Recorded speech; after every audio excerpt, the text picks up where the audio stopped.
오늘 본문 말씀을 중심으로 해서 그리스도 예수님의 마음이라는 제목으로 함께 은혜를 나누는 시간을 갖고자 합니다. 본문 5절에 보니까 사도 바울을 통해서 이와 같이 우리에게 명령을 하셨습니다. 너희 안에 이 마음을 품으라. 곧 그리스도 예수님의 마음이니. 이와 같이 말씀을 하고 있습니다. 하나님께서는 우리를 얼마나 사랑하셨기에 독생자를 이 세상에 보내주셨는가. 그 예수님을 십자가에 죽게 하심으로 왜 우리에게 구원을 주셨는가. 예수님은 어떻게 철저하게 겸손한 마음을 가지셨는가 하는 것을 함께 기억해 보고자 합니다.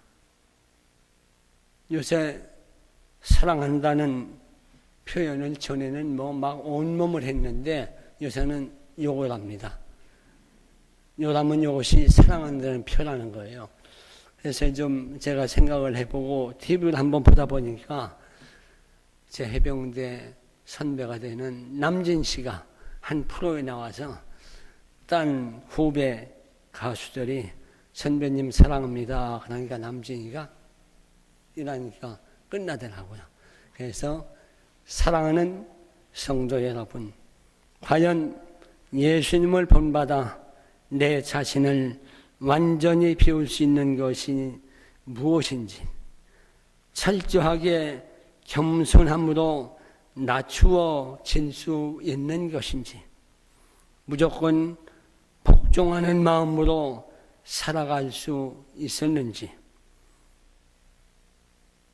즉 그리스도가 되기 위한 예수님은 그 마음이 어디에서 어떻게 왔는지 오늘 본문의 말씀을 통해서 몇 가지를 찾아보고자 합니다.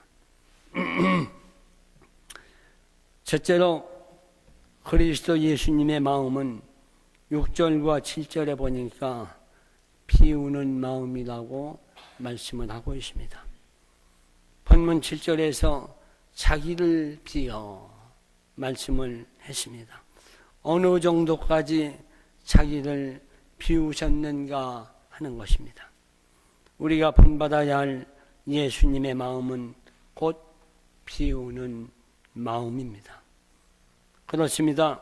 예수님께서 비우신 것은 하나님의 본체를 비우셨다고 말씀을 하고 있습니다. 본문 6절에서 하나님의 본체라는 단어를 사용하고 있는데 그것은 헬라어로 몰페라는 단어입니다. 7절에서 또한 종의 형체라는 그 형체를 뜻하는 단어도 역시 같은 단어를 쓰고 있습니다. 하나님의 본체나 종의 형체나 같은 한 단어인 몰페라는 단어입니다. 그래서 잘못 생각하면 하나님이 자신의 본질을 버리고 사람의 본질만을 취했다고 잘못 생각할 수도 있겠지만은 여기에서 본체는 영어로 잘 번역하면 패션이라는 단어로 표현을 할 수 있다고 합니다. 저 본문은 그리스도에 대하여 그는 근본 하나님의 패션을 입고 계셨다는 뜻입니다. 하나님의 본체를 입었다고 하는 것은 예수님의 자격과 신분을 의미한다고 하는 것입니다. 빼앗긴 것이 아니라 스스로 버리셨다고 하는 겁니다. 우리가 본받아야 할 마음, 나 자신의 권리와 지식과 경험과 능력과 생각까지도, 즉 자신의 모든 것을 스스로 버리셨다는 말씀입니다. 5만 번의 기도 응답을 받았다는 고의 아버지 조지 뮬러, 그의 생애를 연구하며 전기를 집필하기 위해서 준비하던 피어슨 박사가 조지 뮬러 박사에게 찾아갔습니다. 그리고 박사님, 어떻게 해서 그토록 위대한 삶을 살 수 있었습니까? 라고 질문을 하자 뮬러는 이렇게 대답을 했습니다. 박사님, 뮬러가 죽었던 날이 있습니다. 언젠가 무슨 계기로 뮬러라는 존재는 땅에 떨어져 완전히 깨어지고 죽어버렸습니다. 그래서 그리스도를 닮아가다 보니 오늘에 이른 것입니다. 나는 이미 죽었습니다. 이것이 바로 그리스도인들이 가져야 할 그리스도의 마음이고 비우는 마음입니다. 스스로 비우는 마음이 되어야 합니다. 그렇지 않으면 누군가 내 것을 뺏어갔기 때문에 빼앗긴 비움은 아무런 의미가 없다고 하는 것입니다. 비운다고 하면 비우는 것이 어디까지 비워야 될까요? 적당히 비우는 것이 아닙니다. 가장 밑바닥까지 완전히 쏟아버리는, 그리고 내 것은 눈곱만큼도 남아있지 않는 모든 것을 비워버릴 때에 그것이 참된 비움의 마음입니다. 그리스도가 되시기 위해서 예수님의 마음은 하나님의 본체와 종의 형체를 남김없이 모두를 보여주시고 비워주셨습니다.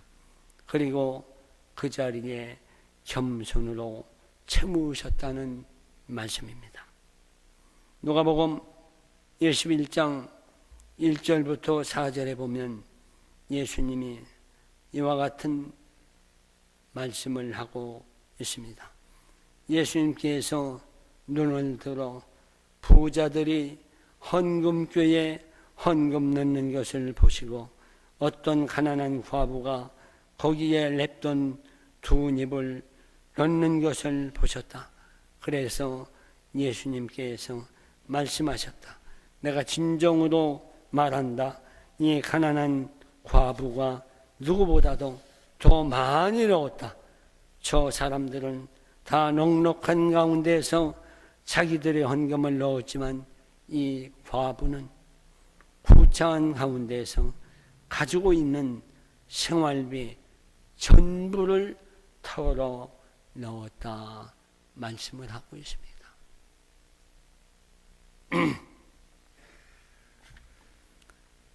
그리스도의 마음은 비우는 마음인데 이와 같이 우리도 비울 수 있는 마음이 되는지, 그와 같은 마음을 가질 수 있는지 이 시간 여러분의 마음을 살펴보시기를 바랍니다. 두 번째 그리스도의 마음은 낮추는 마음입니다. 8절에 보니까 사람의 모양으로 나타나셨음에 자기를 낮추시고 말씀을 합니다. 자기를 낮추는 것이 예수님의 마음을 닮아가는 것이라는 말씀입니다. 예수님께서는 자기 자신을 스스로 비우셨을 뿐만 아니라 낮추셨다는 말씀입니다. 여기서 낮추셨다는 말은 자기 자신을 철저히 비하시켰다는 의미로 철저한 겸손을 의미한 것입니다. 그런데 이 겸손은 종의 형체를 가져 사람들과 같이 된 겸손입니다. 즉 나 아닌 다른 형체를 취했다는 것입니다. 하나님의 아들이면서 종의 형체를 가진 상대방의 신분으로 내가 사랑하는 상대방의 형체로 내려온 우리와 나와 똑같은 모습을 갖추고 이 땅에 오신 나만의 존재를 주장하는 것이 아니라 상대방의 입장으로 내가 먼저 사랑하는 자의 모습으로 비우며 낮추는 삶이 겸손한 삶입니다. 오늘 우리에게 이러한 낮춤이 있는가 하는 것입니다. 교회에서든 사회에서든 조그만 감투만 쓰면은 그것이 무엇 한 자리에 했다고 거들먹거리는 일들이 우리는 얼마나 많은가를 나 자신 우리 스스로가 느낄 수 있는 모습이 아닌가 생각을 해 볼 수 있습니다. 우리에게 이러한 낮추는 마음이 있습니까? 낮추는 마음은 내 마음에 아무것도 없는 빈 마음일 때 낮추어질 수 있는 것입니다. 우리가 어린아이들이 좋아하는 풍선을 바람을 가득 넣어가지고 들고 있을 때는 별거 아니지만 그것이 바람 한 점 없는 바닥에 납작 엎드리게 될 때에 그 풍선은 아무런 가치가 없는 것 같이 보입니다. 때로는 풍선이 마지막 순간 공기를 다 털어내기 위해서 온갖 요동을 다 치는 모습을 우리는 알고 있지 않습니까? 때로는 낮추는 자리에 가기 위해서 우리의 마음의 갈등, 우리의 삶의 요동침이 있을 수 있습니다. 그렇지만 그래도 낮추어야 되는 것입니다. 오늘날 얼마나 많은 사람이 자기의 자랑과 허영에 가득 찬 마음으로 상대방을 업신여기고 무시하고 있지 않습니까? 누가복음 18장 10절부터 14절에 보면 이와 같은 내용이 있습니다. 두 사람이 성전에 기도하러 올라갔다. 한 사람은 바리새파 사람이고 다른 한 사람은 세리였다. 바리새파 사람은 서서 혼자말로 이렇게 기도하였다. 하나님 감사합니다. 남의 것을 빼앗는 자나 불의한 자나 간음하는 자와 같은 다른 사람들과 같지 않으며 더구나 이 세리와는 같지 않습니다. 나는 일회에 2번씩 금식하고 내 모든 소득의 11조를 바칩니다. 그런데 세리는 멀찍이 서서 하늘을 우러러볼 엄두도 못 내고 가슴을 치며 하나님 이 죄인에게 자비를 베풀어 주십시오 하고 말하였다. 내가 너희에게 말한다. 의롭다고 인정을 받고서 내려간 사람은 저 바리새파 사람이 아니라 이 세리이다. 누구든지 자기를 높이는 사람은 낮아지고 자기를 낮추는 사람은 높아질 것이다. 말씀을 하고 있습니다. 예수님께서 자신을 낮추신 그것은 겸손한 마음으로 사랑을 베풀며 자신을 비우며 낮추었습니다. 자신을 보여준 후에 다시 겸손한 마음으로 돌아올 수 있는 것입니다. 우리가 가진 모든 것을 보여주고 난 후에 남은 것은 무엇입니까? 다 드러내고 난 후에 할 수 있는 것은 겸손뿐입니다. 성 어거스틴과 한 제자의 이런 대화가 있습니다. 어느 한 날 제자가 찾아와서 선생님, 신앙생활에서 첫 번째가 무엇입니까? 하고 묻습니다. 그때 이제 어거스틴은 그것은 겸손이다. 그러면 두 번째는 무엇입니까? 그것도 겸손이다. 그러면 세 번째는 무엇입니까? 하고 묻자 어거스틴은 그 또한 겸손이다. 그러자 제자가 다시 이와 같이 질문을 합니다. 그러면 겸손의 반대는 무엇입니까? 교만이다. 제자가 다시 묻습니다. 선생님, 교만은 무엇입니까? 교만은 나는 지극히 겸손하다고 생각하는 것이다.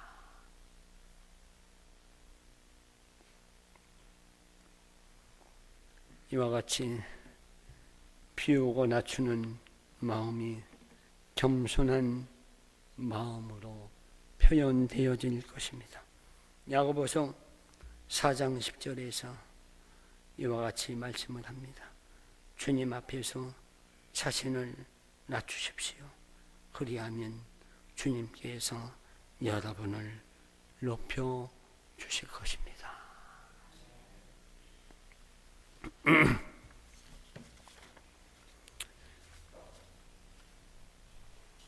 이 얘기는 웃어야 할지 울어야 할지 모르는 한 이야기를 제가 보고 이것은 들으시고 그 순간 삭제하시기를 바랍니다.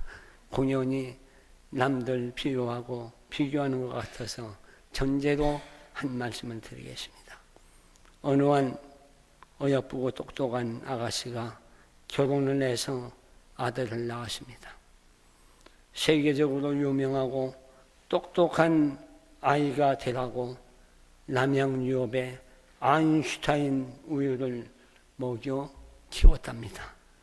그런데 이놈이 수동학교를 다니는데 영 세계적인 인물이 못 될 것 같아서 우유를 바꿨답니다. S대학에 가라고 서울 우유를 먹였답니다. 근데 이놈이 중학교를 가니 S대도 가기 힘들 듯해서 아쉽지만 한 단계 낮춰야 될 것 같아서 연세 우유로 바꿨답니다. 근데 그래도 실력이 택도 없어서 마음을 비우고 좀 더 낮춰서 건국 우유를 먹였답니다. 그런데 이놈이 고등학생이 되었는데 K대 근처도 못 갈 것 같아서 그래서 오늘 우유를 바꿨다 하면서 저 지방 우유로 바꿨답니다. 저쪽 지방 대학이라도 붙어주길 간절히 기원하면서 이야기를 듣던 한 친구가 나는 우리 아들한테 매일 우유를 먹인다. 매일 학교라도 빠지지 말고 가라고. 그랬더니 옆에 친구가 이렇게 이야기하더랍니다. 자기는 빙글의 우유를 먹인다고 사고치지 말고 웃으면서 살라고. 이 얼마나 처절하고 가슴 아픈 어머니의 마음입니까? 낮추고 비우는 마음이 이것이 아닌가라고 그저 그냥 가볍게 생각을 해보았습니다. 세 번째로 그리스도의 마음은 복종하는 마음입니다. 8절 하반절에서 죽기까지 복종하셨으니 곧 십자가에 죽으심이라. 예수님께서 십자가에 달려 죽기까지 하나님 아버지의 뜻에 복종하였습니다. 죽기까지 복종하는 마음, 이 마음이 그리스도의 마음입니다. 우리가 본받아야 할 세 번째 마음입니다. 죽기까지 복종한다는 것은 무조건 복종하는 것입니다. 예수님께서 겟세마네 동산에서 기도하시던 모습을 우리는 알고 있습니다. 마가복음 14장 32절 이하에서 아버지 이 잔을 내게서 지나가게 해 주십시오 하고 간절히 기도를 하십니다. 그렇지만 결국은 그러나 내 뜻대로 마옵시고 아버지의 뜻대로 하옵소서. 예수님은 기도하며 복종하셨습니다. 그리고 십자가에 달려 죽기까지 복종하셨습니다. 당시의 십자가는 고통이요 수치요 잘못된 모순이었습니다. 부조리에 의한 산물입니다. 사실상 인류 역사상 예수님의 십자가처럼 억울하고 모순된 것은 없었습니다. 예수님께서는 십자가에 달려 죽으실 그 어떤 이유도 잘못도 없는 분이셨기 때문입니다. 그럼에도 불구하고 십자가에 달려 죽기까지 복종하셨습니다. 그것은 온 인류를 구원하시기 위한 하나님 아버지의 뜻이었기 때문에 예수님은 그 모든 것을 마다하고 죽기까지 복종하셨습니다. 에베소 6장 21절 이하의 말씀은 우리가 간혹 결혼 주례의 말씀을 할 때에 인용을 하는데 한번 이 말씀을 보겠습니다. 여러분은 그리스도를 두려워하는 마음으로 서로 순종하십시오. 아내된 이 여러분 남편에게 하기를 주님께 순종하듯 하십시오. 그리스도께서 교회의 머리가 되심과 같이 남편은 아내의 머리가 됩니다. 바로 그리스도께서는 몸의 구주이십니다. 교회가 그리스도께 순종하셨듯이 아내도 모든 일에 남편에게 순종해야 합니다. 남편된 이 여러분, 아내 사랑하기를 그리스도께서 교회를 사랑하셔서 교회를 위하여 자신을 내주심같이 하십시오 말씀을 합니다. 여기서 이 말씀을 하면 여자분들이 섭섭해하는 부분이 있습니다. 왜 남자가 머리가 돼야 되느냐고. 근데 섭섭할 거 하나도 없어요. 마지막은 잘 보세요. 그리스도께서 교회를 사랑하셔서 교회를 위하여 자신을 내준 것 같이 하라고 했습니다. 그러면은 남자는 아내를 사랑해야 되는데 사랑해요. 당신을 당신만을 이 생명 다 바쳐서 이 한 목숨 다 바쳐 내 진정 당신만을 사랑해요. 남자는 여자 위해서 목숨까지 내놓아야 됩니다. 여자는 그냥 순종만 하면 돼요. 목숨은 자기 거예요. 근데 남자는 목숨까지 내놓으면서 아내를 사랑해야 되기 때문에 아내가 더 이득이지 남편이 더 이득입니까? 섭섭할 거 하나도 없다고 저는 생각합니다. 근데 저는 그렇게 못합니다. 못하면서도 하는 것은 참 가슴 아픈 일이지만은 어쩔 수 없는 우리의 상황이 그렇지 않은가 생각을 해 봅니다. 오늘 우리에게도 이렇게 죽기까지 복종할 마음이 있는가? 왜 우리에게 마음의 평화가 사라졌는지 그 이유를 알아야 합니다. 그것은 복종할 마음이 없기 때문입니다. 복종할 마음이 없을 때에 우리의 마음속에는 언제나 불평과 불만과 시기와 질투와 권모순수가 가득 차게 되어 있습니다. 그리고 어떻게 그런 마음으로 예수님의 마음을 닮아가며 예수님의 뜻을 이룰 수가 있다고 하는 것입니까? 그것은 불가능한 일입니다. 우리가 밤에 우리의 가는 길을 밝혀주는 가로등을 누가 발명했는지 아십니까? 벤자민 프랭클린입니다. 벤자민 프랭클린은 우리가 잘 아는 대로 미국의 최고의 값어치가 있는 $100짜리 지폐에 얼굴이 새겨져 있습니다. 그는 작가요, 과학자요, 애교관이요, 정치가 등으로 이름을 날렸습니다. 안과에 지대한 공헌을 한 다초점 렌즈를 발견하고 표리침을 발명한 사람이기도 합니다. 토마스 제퍼슨과 함께 미국 독립 선언문을 함께 남긴 업적도 있습니다. 그러한 프랭클린이 컴컴한 집 앞에 등 하나를 내다 걸었습니다.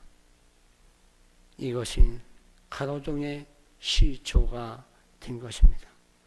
프랭클린의 집 앞을 지나가던 사람들은 지금 등불이 환하게 밝혀 있는 것을 보고 참 좋다는 생각을 하게 되었습니다. 그러자 이웃집에서 한 사람 한 사람씩 자기 집 앞에도 등불을 켜서 내다 걸게 되었습니다. 거리는 어두움을 밝히는 가로등이 된 것입니다. 프랭클린은 가로등을 만들기 위해서 사람들을 설득하거나 법안을 만들거나 광고를 하지 않았습니다. 아무런 말도 없이 그저 자기 집 앞에 등 하나만 내다 걸었을 뿐입니다. 큰일을 한 것도 아니에요, 어떻게 보면. 그렇지만 그런 것이 엄청난 우리에게 좋은 것을 밝혀주는 가로등이 되었다고 하는 것입니다. 비우고 낮추고 복종하는 마음이 훌륭한 사람이지만은 자신의 동네의 주민들을 위해서 등불 하나만 내다 걸었을 뿐인데 그것이 큰 일을 해내었다고 하는 것입니다. 우리는 마치 비우는 것이 실패와 같이 받아들여지고 있습니다. 나를 낮추는 것이 비굴한 것처럼 느껴집니다. 겸손히 바보처럼 여겨지는 시대에 우리는 살고 있습니다. 그러나 예수님은 먼저 자기를 완전히 비우셨고 자신을 낮추셨고 겸손한 마음을 가지고 복종하는 마음으로 하나님께 영광을 돌리는 일을 할 수 있게 되었던 것입니다. 결론적인 말씀을 드리겠습니다. 오늘 본문에서 예수님은 죽기까지 복종하심으로 하나님께서 그분을 만왕의 왕으로 높이시고 모든 무릎을 그 앞에 꿇게 하시겠다고 약속을 하셨습니다. 그리고 만주의 주님으로 세워 주셨습니다. 오늘 우리에게 하나됨이 없습니까? 왜 화합의 역사가 사라졌습니까? 왜 사람들이 모이기만 하면 문제가 생겨납니까? 그들에게는 자기를 비우는 마음이 없기 때문입니다. 자기를 낮추는 마음이 없기 때문입니다.